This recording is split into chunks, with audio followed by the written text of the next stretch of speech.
మీకు ఈ వీడియో నచ్చితే వీడియో క్లిక్ చేసి ఛానల్ని సబ్స్క్రైబ్ చేసుకోండి. భూమిని హగ్ చేసుకొని గగన్ ఇక భూమి నుదుటిపై ప్రేమగా ముద్దు పెడతాడు. శరత్చంద్ర అయితే కోపంగా రగిలిపోతూ ఉంటాడు.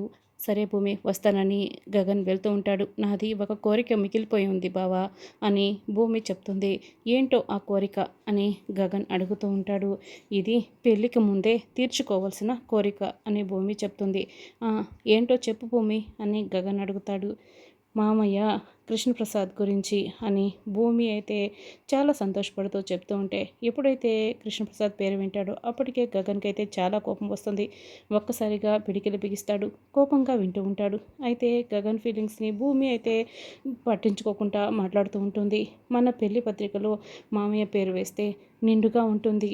మన పెళ్ళైన తర్వాత వాళ్ళిద్దరినీ నేను కలుపుతాను అని భూమి చెప్తుంది. వెంటనే గగన్ భూమిని కొట్టడానికి ఏయ్ అంటూ చాలా కోపంగా చెయ్యెత్తి కొట్టుకుంటా ఒక క్షణం ఆగిపోతాడు.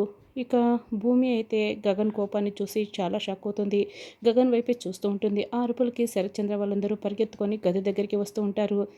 గగన్ వేలు చూపిస్తూ ఇంకొకసారి ఈ ప్రస్తావన తీసుకొచ్చావంటే చంపేస్తాను అని భూమికి గట్టిగా వార్నింగ్ ఇచ్చి కోపంగా వెళ్ళిపోతూ ఉంటాడు. శరత్చంద్ర అప్పుడు వాళ్ళందరూ కూడా గగన్కి ఎదురుగా వచ్చి భూమిని ఏమైందమ్మా ఏంటి అరుపులు అని అడుగుతూ ఉంటారు. అయితే భూమికి ఏం చెప్పాలో అర్థం కాక ఇక తడబడుతూ ఉంటుంది. సిగ్గుపడుతున్నట్లు నటిస్తూ ఉంటుంది. నిన్నేనమ్మా అడిగేది, ఏంటి అరుపులు, ఎందుకు అరిచావు అని శరత్చంద్ర అడుగుతూ ఉంటాడు. భూమి సిగ్గుపడుతూ ఉండటంతో ఆ సిగ్గు చూస్తుంటేనే అర్థం కావటం లేదా, సిగ్గుపడుతోంది అంటేనే మనం అర్థం చేసుకోవాలి అల్లుడు గారు అని గోరింటాకు చెప్తుంది. భూమి సిగ్గుపడుతూ ఉంటుంది. ఇక అది చూస్తూ నక్షత్ర అయితే కోపంగా రగిలిపోతూ చూస్తూ ఉంటుంది. గగన్ వెళ్తున్నవాడు కూర్చొని విసిరి కొట్టి మరీ వెళ్ళిపోతాడు.